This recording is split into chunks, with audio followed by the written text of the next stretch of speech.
네타냐후가 백악관에서 트럼프를 만났지만 언론 공개는 전혀 없었습니다. 이 두 지도자는 무엇을 비밀로 하고 싶어 하는 걸까요? 회의 후 네타냐후가 션 해니티에게 한 말을 들어보시죠. 정말 좋았습니다. 그건 우리가 가진 최고의 회의 중 하나였습니다. 그리고 저는 항상 알다시피 저희를 비판하려는 사람들을 실망시키는 걸 싫어합니다. 동맹의 균열을 찾으려는 이들이 있지만 그들이 찾는 것은 오늘처럼 화강암처럼 단단한 벽입니다. 알잖아요. 우리는 테헤란의 이 광신적인 정권이 핵무기를 보유해서 위협하는 것을 보고 싶지 않습니다. 우리는 미국인과 세계 평화, 이스라엘의 존재를 위협하는 것을 원치 않으므로 공통의 목표가 있습니다. 그리고 이것은 외교적 방법이든 다른 방법이든 달성될 것입니다. 하지만 우리 둘 다 전념하고 있습니다. 좋아요. 네타냐후가 자칭 비판자들이라고 말한 게 흥미롭네요. 그들은 단순한 자칭 비판자들이 아니라 실제 비판자들이니까요. 그들은 우리의 비판자들이에요. 그리고 말씀드리자면 이스라엘 내에서 네타냐후의 비판자들, 마크, 그가 워싱턴으로 떠나기 전에 그들은 정말 기뻐했어요. 아시죠? 말하길 여기 트럼프는 결국 네타냐후에게 질렸어요. 그리고 그는 비판적이었죠.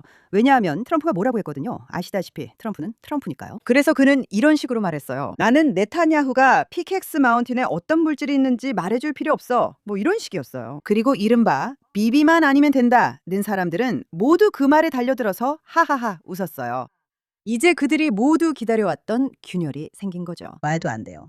트럼프가 어떻게 말하는지 우리는 잘 알잖아요. 둘째로 심지어 트럼프도 회의가 끝난 후에 트루스 소셜에 아주 좋은 만남이었다고 올렸어요. 그리고 다시 말하지만 그게 무슨 의미인지는 우리는 몰라요. 우리가 아는 건 그들이 1시간 20분 동안 거기 있었다는 점입니다. 그건 꽤 긴 회의였어요. 그리고 그 방에는 다른 사람들도 있었어요. 그리고 저는 우리가 아직 전면적인 군사 행동으로 돌아가지 않았다는 것에 대해 많은 분들이 답답해 하신다는 걸 알고 있다고 말씀드리고 싶어요. 특히 이란이 바로 그 회의가 진행되고 있을 때 이란이 우리를 공격했어요. 우리를요.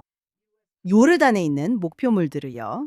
그 점에 대해 어떻게 생각하세요? 자, 우선 트럼프는 뉴욕 포스트의 기사라기보다는 뉴스 보도에서 약간의 곤욕을 치렀습니다. 그 뉴스는 네타냐후가 트럼프에게 피캑스산 관련 새 정보를 전달할 것이라 전했습니다. 자, 이제 그 이야기를 유출한 사람이 이스라엘 쪽인 것 같은데 큰 실수를 했습니다.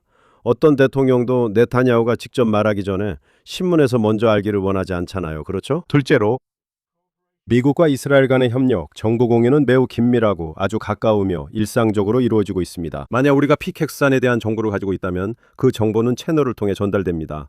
반드시 총리가 대통령에게 직접 전달할 필요는 없습니다. 그래서 제 생각에는 만약 그게 이스라엘에서 유출된 것이라면 그게 제 추측입니다. 그건 엄청난 실수였습니다. 그리고 물론 만약 트럼프가 그에 대해 질문을 받는다면 그는 반박할 것입니다. 그는 네타냐후에게 이스라엘 정보에 대해 훈계받고 싶지 않으며 모든 정보는 미국 정보기관에서 얻는다고 말하고 싶어 합니다. 그래서 다시 한번 만약 유출자가 이스라엘 관리였다면 좋지 않죠.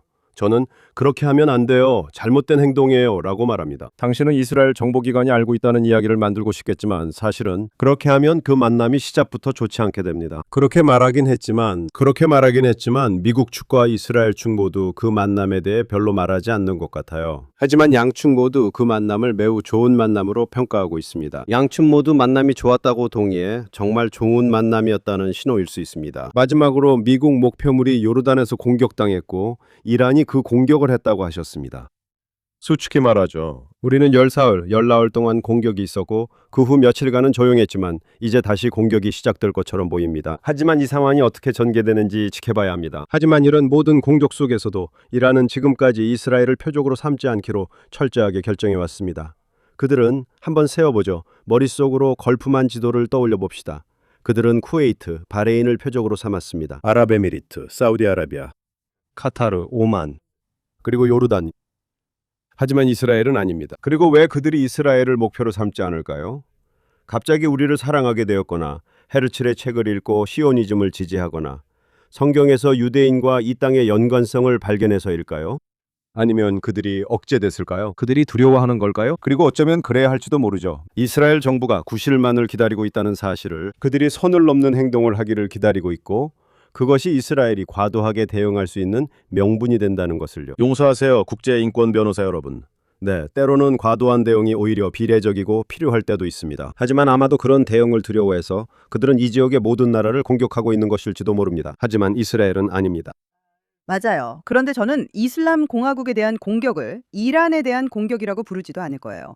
이란 국민이 아니라 다시 한번 강조해야겠어요. 우리는 그들을 정권과 분리해서 생각해야 해요.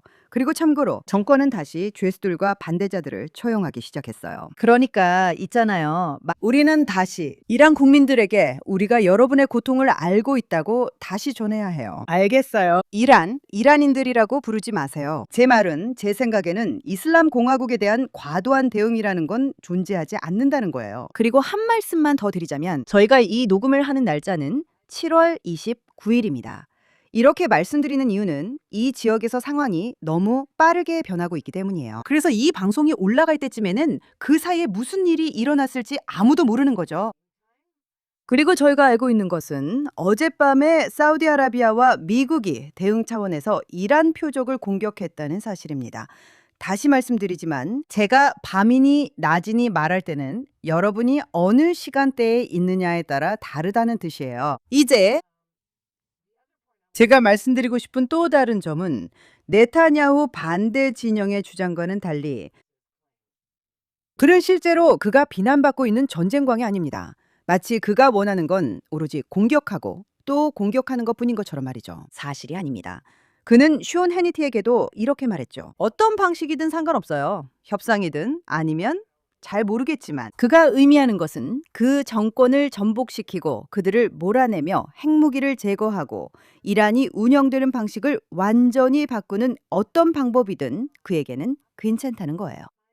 꼭 군사적 방법일 필요는 없어요. 문제는 제이디 벤스와 그쪽에 있는 그의 친구들이에요. 코프와 쿠슈너가 말도 안 되는 양해각서를 가지고 있고 그건 이미 물 건너갔죠.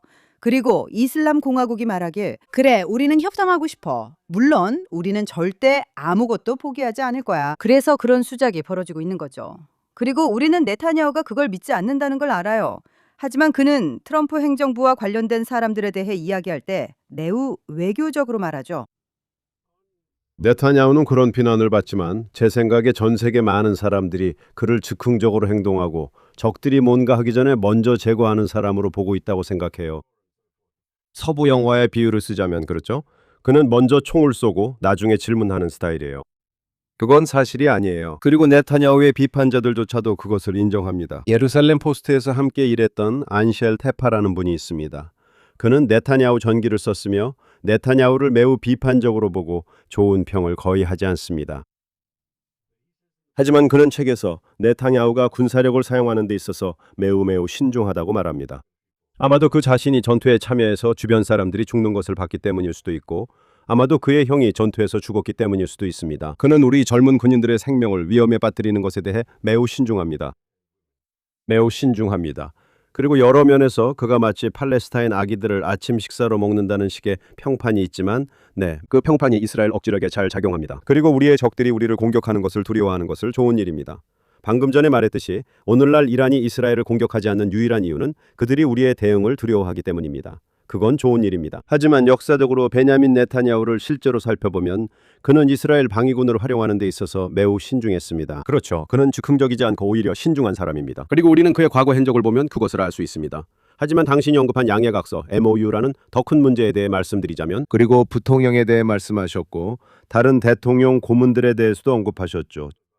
결국 그것은 트럼프의 선택이었습니다. 그는 양해각서를 선택했습니다. 그리고 제 생각에 네타냐후가 대통령에게 80분 동안 진행된 그 회의에서 말해야 했던 것은 양해각서는 해협이 60일 동안 열려 있다는 것이었습니다. 그리고 그 기간 동안 우리는 트럼프의 말대로 이란의 핵 프로그램 종식을 협상할 것이고 이란인들은 어떻게든 그들의 프로그램을 해체할 것이라는 것이었습니다. 그들은 그 문제를 외교적으로 해결할 합의에 도달할 60일의 시간이 있었습니다.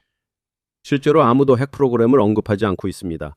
이는 원래 양해각서 때문입니다. 양해각서의 해협 개방이 명시됐지만 이란은 곧바로 이를 어기고 해협에서 문제를 일으켰습니다. 이것이 핵심입니다. 그래서 모두가 해협과 해협을 열기 위한 조건에 대해 이야기하고 있습니다. 아무도 힘든 일에 대해서는 이야기하지 않고 있습니다. 그것은 핵 문제를 다루는 일입니다. 네타냐후가 숀 해리티에게 말했듯이 그것이 핵심적인 문제입니다. 그래서 제 생각에는 네타냐후가 회의에서 강조해야 했던 것은 걸프 지역에서 무슨 일이 일어나든 해협에서 무슨 일이 일어나든 석유가 걸프 국가들에서 어떻게 이동하든 간에 가장 중요한 것은 본질을 놓치지 않는 것입니다. 그리고 그 본질은 이란의 핵 프로그램입니다. 모든 것이 그 문제에 달려 있기 때문입니다. 저는 석유 문제와 해협 통항에만 집중하는 분들께 말씀드립니다. 만약 이란이 핵폭탄을 가지면 그런 일은 없어야겠지만 이론적으로 만약 그들이 핵폭탄을 갖게 된다면 그들이 석유를 인질로 협박하면 어떻게 될까요? 누가 막을 수 있을까요? 석유 가격은 배럴당 100달러가 아니라 200달러가 될 수도 있습니다. 배럴당 300달러가 될 수도 있습니다. 왜냐하면 핵무기를 가진 이란은 오늘날에는 제약을 받아 하지 못하는 일들도 할 수 있게 될 것이기 때문입니다. 그리고 그것은 해협을 완전히 봉쇄하고 원하는 대로 모든 요구를 할 수 있다는 뜻입니다. 그래서 서방 국가에서 석유 가격을 걱정하는 모든 사람들은 이란이 만약 핵무기를 갖게 된다면 어떤 일이 벌어질지 알아야 합니다. 상황은 훨씬 더 악화될 것입니다. 이 문제를 제대로 해결하는 게 중요합니다. 네타냐후는 분명 트럼프 대통령에게 이렇게 말했을 겁니다. 중심 목표, 중심 이슈에 집중해야 한다고요. 그게 바로 이란 핵 프로그램입니다. 맞아요. 그런데 트럼프도 그걸 알아요. 그리고 트럼프요. 또한 트럼프는 양해 각서가 헛소리라고 했고 아무 의미도 없다고 했어요. 그러니까 그가 바로 그 협상이 이미 끝났다고 말한 사람이에요. 그게 정확히 그의 말은 아니었지만 알잖아요. 그는 이미 그렇게 했어요. 그리고 그가 그들에게 그렇게 하도록 허락하고 있다는 거죠. 그리고 그는 계속해서 그 말을 반복해요. 그들은 우리와 이야기하고 싶어 안달이 나서 대화하자고 애원했어요. 하지만 거래 시엔 약속을 잘 지키지 않죠. 그는 계속 이런 말들을 해요. 이제 트럼프가 어떤 말을 하고 그 반대되는 말을 하고 트윗을 올리고 이런 것들의 장점 중 하나는 그게 테헤란을 혼란스럽게 만든다는 거예요. 알겠죠? 이스라엘과 미국 국민 모두 혼란스럽게 한다는 걸 우리는 알아요. 하지만 적도 혼란스럽게 해. 그게 좋아. 맞아요. 계속 추측하게 해서 그들이 불안해하도록 해야 해요.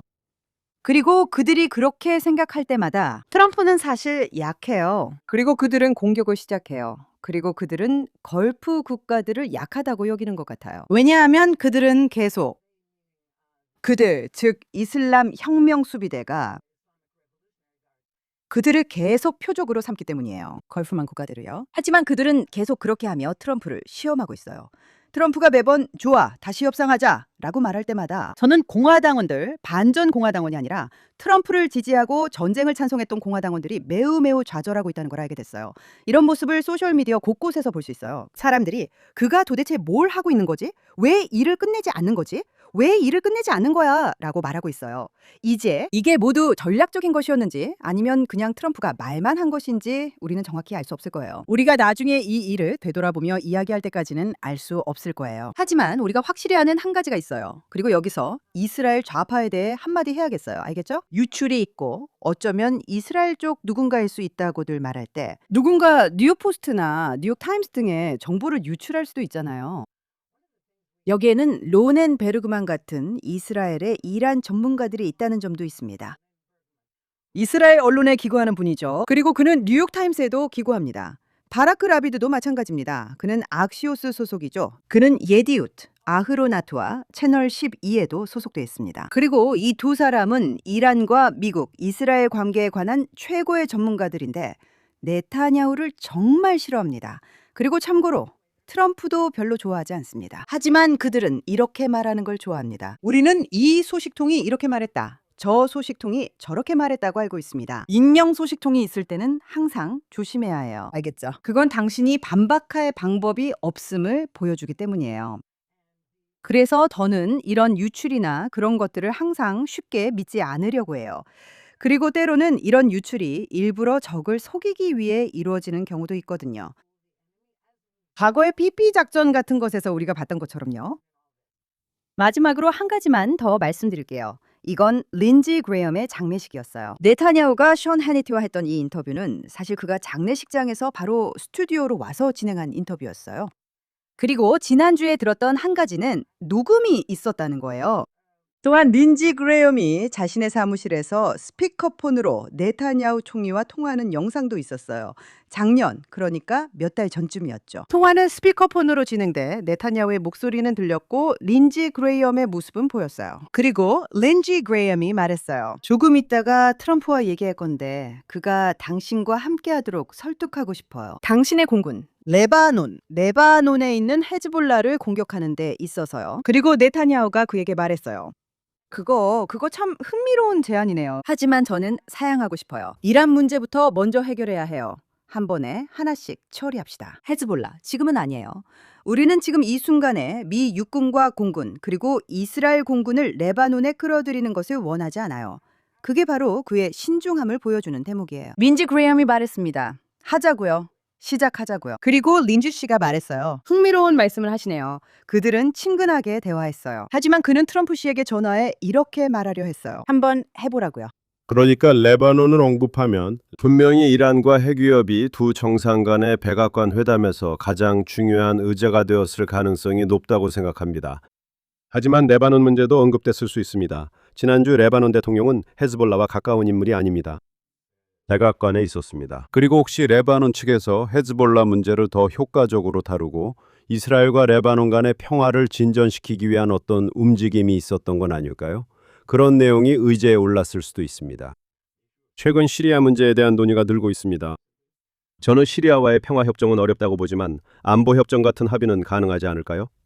1974년 헨리 키신저가 협상한 안보협정도 사랑이 아니라 억지력에 기반했었습니다. 그것은 억지력에 기반한 것이었고 사실 1974년부터 시리아 내전이 일어나기 전까지 골란 고원 국경은 매우 조용했어요. 거의 완벽하게 조용했다고 할 수 있습니다. 시리아 측도 그 합의를 유지하는데 이해관계가 있었기 때문입니다.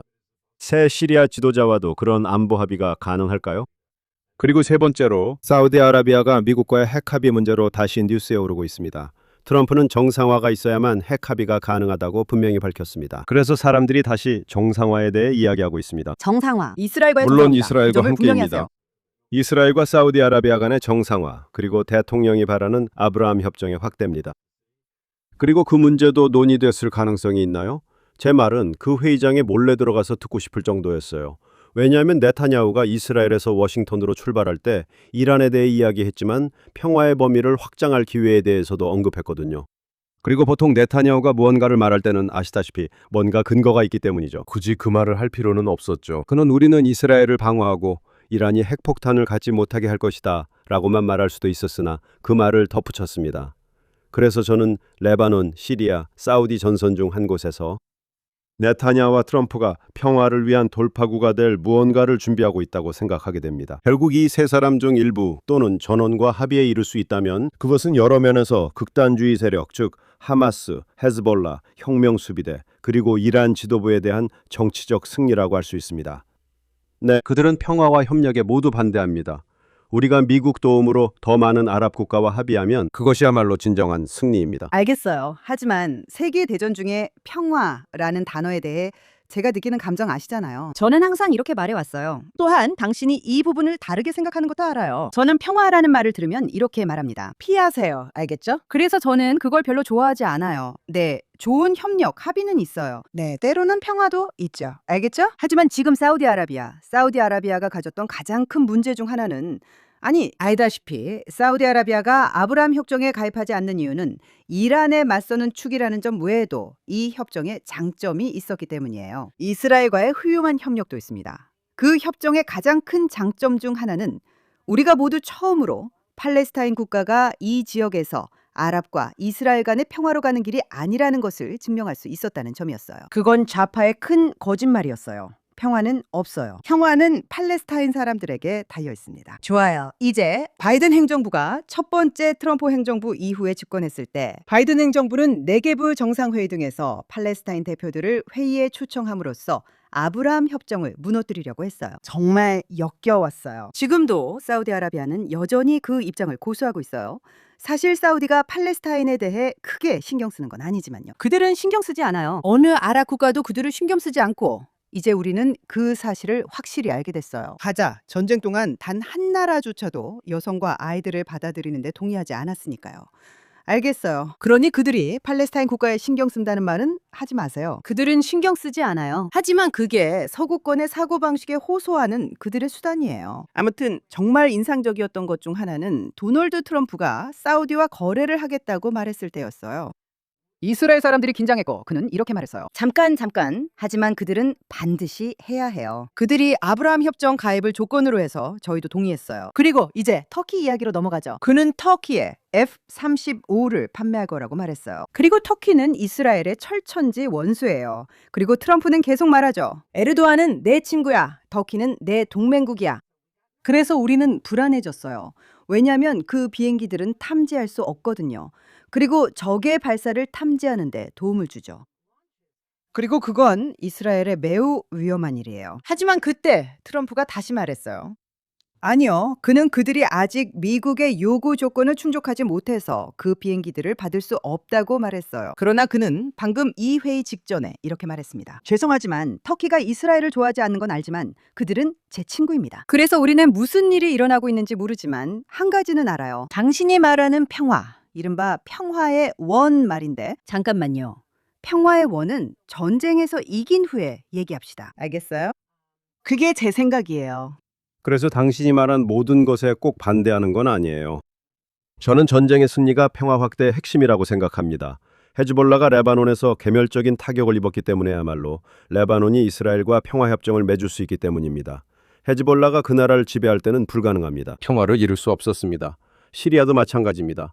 우리가 아사드와 새 정권 사이의 교체 과정에서 그들의 군사력을 제거하고 파괴하지 않았다면 새 정권과 안보 협정을 맺을 수 없었을 것입니다. 그리고 이란이 더 이상 아사드 정권을 통해 시리아를 통제하지 않는다는 점에서 다시 말해 이스라엘의 군사적 승리가 이 모든 것들을 진행하기 위한 전제 조건입니다. 사우디아라비아도 마찬가지입니다. 만약 사우디가 이스라엘과 평화를 원한다면 그 이유는 제가 전에 농담했던 것처럼 갑자기 헤르칠의 책을 읽고 시온주의자가 되었기 때문이 아닙니다.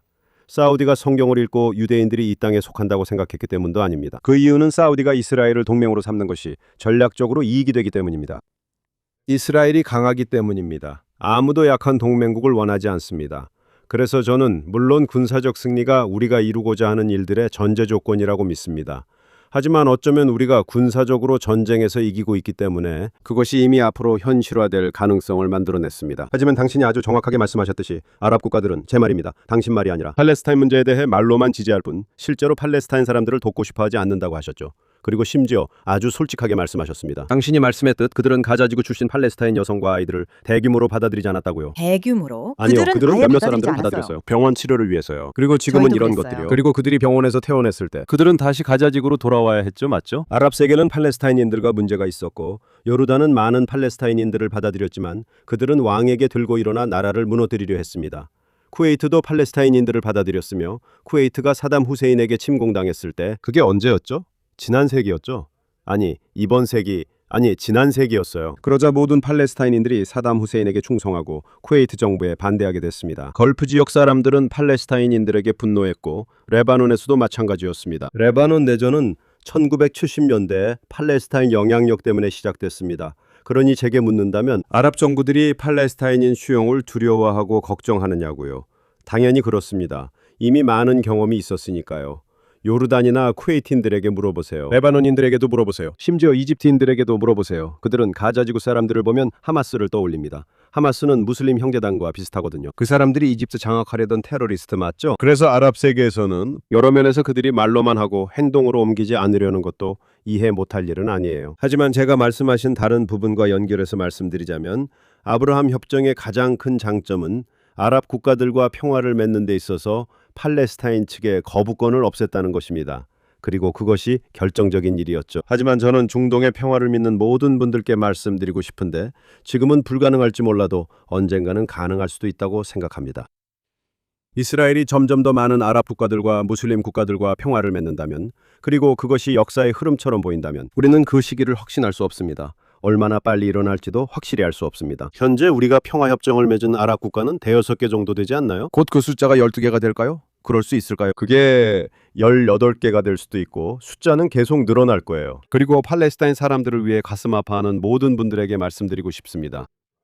팔레스타인 지도부는 이스라엘과 평화협상을 진지하게 한 적 없고 10월 7일도 규탄하지 않았습니다. 정말 너무나 분명하게 드러납니다. 그런 사람들이 어떻게 인정받을 수 있겠습니까? 저는 서한 지구의 온건파 팔레스타인인들을 말합니다. 그들이 규탄도 못한다면 제가 이른바라 했죠. 루티, 굳이 표정 지을 필요 없어요. 서한 지구의 이른바 온건파 팔레스타인인들, 만약 10월 7일을 규탄할 수 없다면 도대체 어떤 평화의 파트너가 될 수 있겠습니까? 강간을 규탄할 수 없고 학살을 규탄할 수 없고 참수 행위를 규탄할 수 없고 인질 납치를 규탄할 수 없습니다. 이런 모든 일들을 그들은 할 수 없었습니다. 그래서 대부분의 이스라엘 사람들은 우리가 평화 협상 상대가 있다고 생각하지 않습니다. 하지만 점점 더 많은 아랍 국가들이 이스라엘과 평화를 맺고 점점 더 많은 무슬림 국가들이 이스라엘과 평화를 맺게 된다면 그것이 앞으로 팔레스타인 사람들의 사고방식에 변화를 가져올 수 있는 조건을 만들 수 있을까요? 오늘이나 내일은 아니더라도 언젠가는 말이죠. 왜냐하면 결국 팔레스타인 사람들은 자신들을 아랍과 무슬림 세계의 중요한 일부로 여기기 때문입니다. 그리고 아랍과 무슬림 세계가 이스라엘에 더 개방적이면 앞으로 팔레스타인에게 기회가 생기지 않을까요?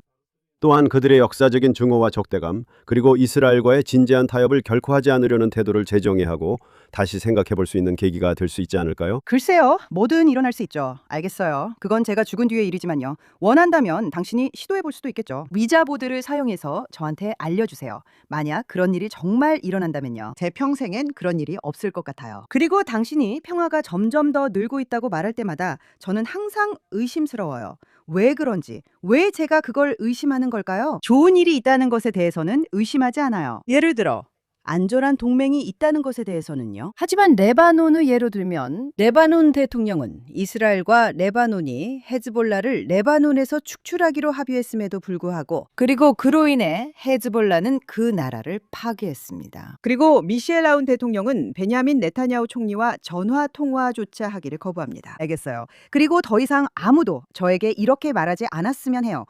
있잖아요. 그가 암살당할까봐 두려워한다는 거요. 하지만 사다트는 이스라엘과 평화협정 체결 후 암살당했어요. 물론 이스라엘과 평화협정을 맺은 사다트조차도 큰 영토 합의를 얻어내야 했어요. 알겠어요. 제가 말씀드리고 싶은 건 저는 있잖아요. 그건 저에게 평화가 아니에요. 그 남자는 전화로도 얘기하지 않으려 해요. 그리고 그는 아직도 이스라엘이 우리나라를 떠나야 한다고 말해요. 정말이에요? 이스라엘이 떠나야 한다고요? 헤즈볼라 테러리스트를 처단한 이스라엘에 감사해야 합니다. 이스라엘이 당신네 군대도 못 잡는 헤즈볼라 테러리스트들을 죽였잖아요. 그러니까 있잖아요. 저는 레바논과 이스라엘 사이에 이루어지고 있는 그 합의에 전적으로 찬성해요. 오해하지 마세요. 저는 찬성합니다. 하지만 저는 그거에 대해서나 오웬 대통령에 대해서 환상 같은 건 없어요. 저는 대통령을 변호하는 게 제 일이 아니라고 생각합니다. 제 생각에는 그분이 매우 신중하게 행동하고 싶어 하는 것 같아요. 앞으로 나아가고 싶어 하죠. 그가 앞으로 나아가고 싶어 한다는 건 분명해요. 그의 목표는 분명해요. 레바논 군대의 전 참모총장으로서 그는 레바논 군대가 유일한 무장 세력의 위치로 돌아가길 원하죠. 맞죠? 어느 나라가 이렇게 자국에 독립적인 외국 군대를 두나요? 헤즈볼라가 이란의 대리 세력으로 레바논에 있는 것처럼요. 그는 시오니스트라서가 아니라 레바논의 애국자이기 때문에 그렇게 하는 겁니다. 그리고 제 생각에는 그러니까 제가 정부에 있었던 모든 시간 동안 항상 아랍인들이 공개적으로 말하는 것과 문이 닫혔을 때 말하는 것 사이에 불협화음이 있었습니다.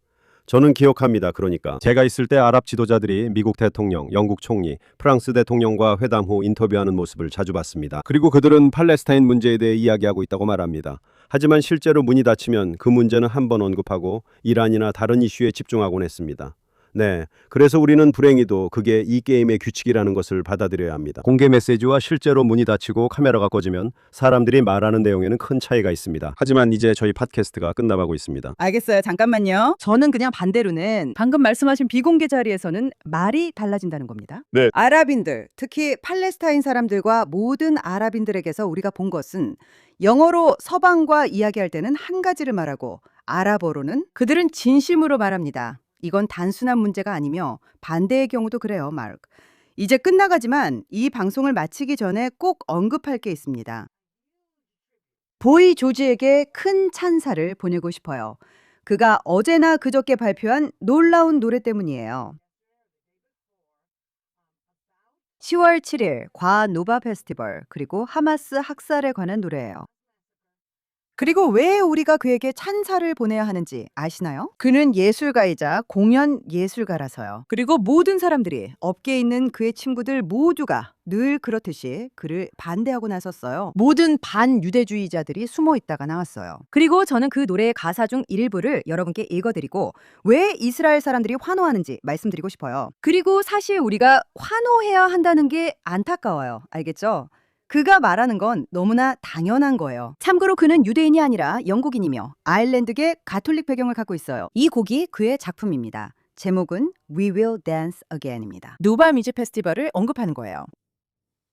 당신은 집단 학살, 저는 전쟁이라 합니다. 공격을 당하면 그게 군대의 존재 이유예요. 끔찍해지냐고요? 물론이죠. 당신이 우리 모두를 죽이고 싶어 한다는 걸 알 때 당신은 10월 7일을 언급하지 않아요. 젊은이들이 나무에 밀쳐진 채 강간당하고 춤을 췄다는 이유로 잔인하게 살해당했어요. 당신은 선택적인 기억으로 유대인들을 비난해요. 깃발을 든 음악가들이 앙처럼 입만 벙긋거리고 있어요. 인터넷이 부추기는 선전은 정말 힘이 없어요.